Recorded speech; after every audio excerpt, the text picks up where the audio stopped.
All right, the next lesson that we have is on subtracting integers. So just like for adding, there are multiple ways that you can do subtracting. Plus, I will go over some other tips on integers that you may come across so that you don't get confused. So the first thing that we're going to do is we are going to just get right into it, and we're going to look at chips. So there's a trick to integers that I'm going to teach you here about subtraction. So what we're going to do is I'll start with some positive numbers. So let's think we have positive 5, subtract positive 3.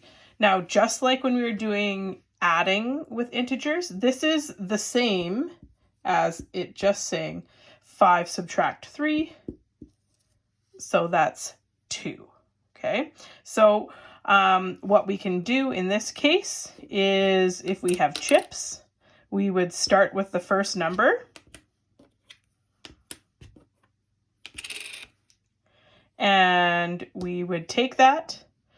We have 1, 2, 3, 4, 5. It's yellow for positive. And what we can do is we can take away 3 of those chips. So we're just left with positive 2. So that's the first thing that we can do.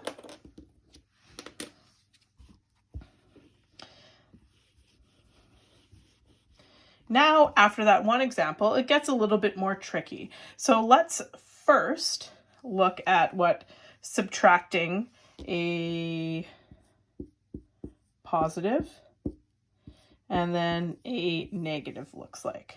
So here's the trick.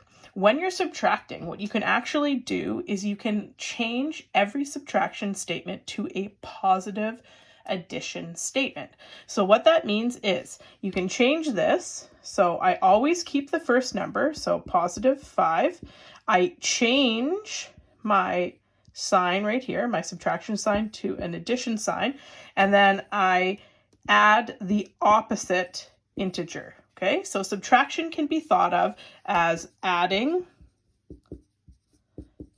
the opposite. Okay, so this is key. So what that means is you can do a lot of subtracting and use the same things that you've already learned with addition. So in this case, positive 5 plus positive 2 is just 7. Okay, so let's look at that some more. So if we're adding the opposite, we can start something like this, positive 3, subtract negative 6. So what I'm going to do before I use chips or a number line or anything that I do, I'm going to change it to an addition statement. So that means I'm going to keep my first number.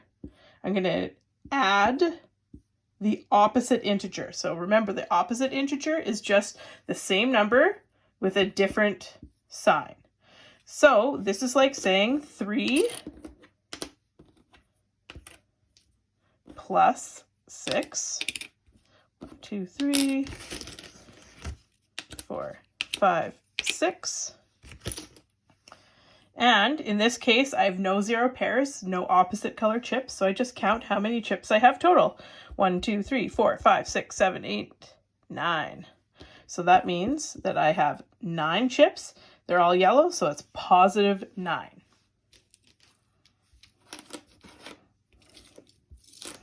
Now this works the same if I have a negative here, so negative 4, subtract, let's do positive 2 this time. So the first step, remember that we change it to an addition statement. So I keep my first number, negative 4, I change my subtraction to an addition sign, and I add the opposite. So same number, opposite sign. So now what I do is I set this up for addition. So I have negative 4. So 4 negatives, 2 negatives here, and then I use my addition rules. So I don't have any zero pairs, so chips of different colors. So all I do is I count how many I have. 1, 2, 3, 4, 5, 6. And they are red, so it's negative 6. I'll do one more. What if we have just a bunch of negatives? That's where I see a lot of students have trouble. So negative 5, subtract negative 4. So again, my first step, change it to an addition statement. Keep my first number, -5, plus the opposite integer. So the same number, opposite. Now I set up with my normal CHIP rules for addition. We already know these. So I have 5 negatives. I have 4 positives. So in this case, we can make some 0 pairs because we have different colors. So I'll line up my first number, line up the rest. Remember that 0 pairs, they mean 0, so they don't have any value. So I take away this one, this one, this one, this one, and I'm left with 1 left. And that is a negative because it's red, and there's 1 of them. So my answer is -1. So that's how we're going to do it if we have numbers or chips. So I'll show you just the numbers first before I get to the number line. So I'll do -8, subtract +4. If I'm doing just the numbers, again, what I do is I switch it to an addition statement. That's easier. I change it to an addition, then opposite integer, -4. Now I think way back to my addition rules. So my addition rules tell me to look to see if they're the same sign. So they are. That means I can add my 2 numbers. So 8 plus 4 is 12. And I keep the sign. So -12. What about +7? Subtract -2.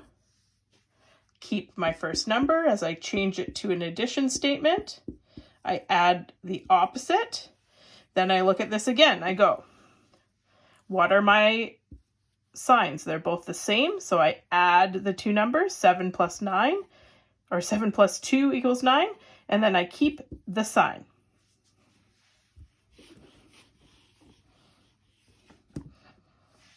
Hope that's making sense so far. So now, how do I use a number line for my questions? Now, this is where it gets a little bit confusing because we actually use the opposite rules for subtraction.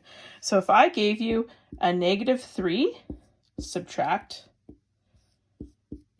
+2. So what we did in addition is we started with the first number, and we still do that for subtraction. But in addition, what we did is if we saw this other number was positive, we'd go to the right. But now it's subtraction, and we do something really weird. We actually, when we look at this, if we have subtract a positive, we actually go the opposite way. We go to the left. So I'd go 1, 2, and the answer then would be -5. Now, how does that work? Well, think about it like this. If I changed it to an addition statement, it would look like this, adding the opposite. And if we used our addition rules, what we would do is we'd start at -3, we'd look at that, and we know that negatives are left, so we go to the left. That's why it makes sense. So I'll erase this, and we'll do a couple examples. This is a little weird, so I know that you might get confused. So let's say we start with +6 and we subtract +2. So again, we always look for that first number.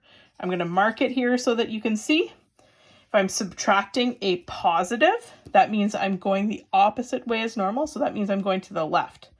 1, 2, and my answer is +4. Okay, well, what about if I did +5, subtract -4. How would I do that? Same thing. I always go back to my first number, my +5. And then if I'm subtracting a negative, what does that mean? What's the opposite that I think we would go?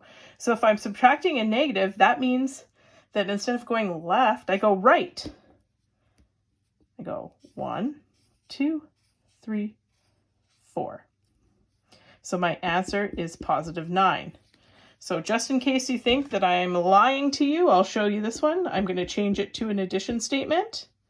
So adding the opposite. Hey, it is +9. So that is making sense. So let's be reminded of what that means. So for subtraction, when you're adding,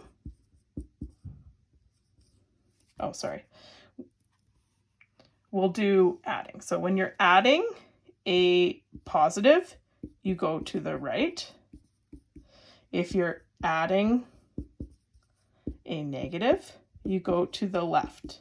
Okay, that's normal, right? Positive means right, negative means left. Now we know too that subtracting a positive, that means it's the opposite. So we go to the left. And if we're subtracting a negative, we go to the right. I know that can be a little bit confusing, but as you've seen, that's how it works. So again, just like in addition, you need to find something that works for you. So if that's chips, that's great. If that's just numbers, that's also great. Or if that's a number line, that's great. Personally, I think the number line is the most helpful tool in integers, but it's up to you if you want to use that or not. Now, the last thing that I just want to talk about is just some notations that you might see. Now, for integers, I've been writing them down always with brackets, and that just makes it easier to see. So this means the same as that.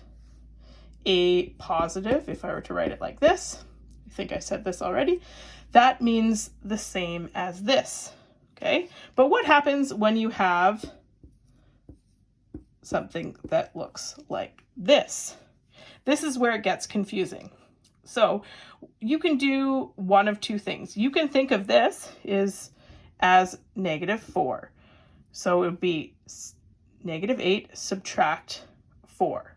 Okay, so you would go to the left on the number line. You can also think of this as -8 plus -4. This means the same thing. So that means I'm just isolating this and going like that. It's up to you. It doesn't matter which way, but sometimes these things get confusing. So remember, if there's no sign, it's always positive.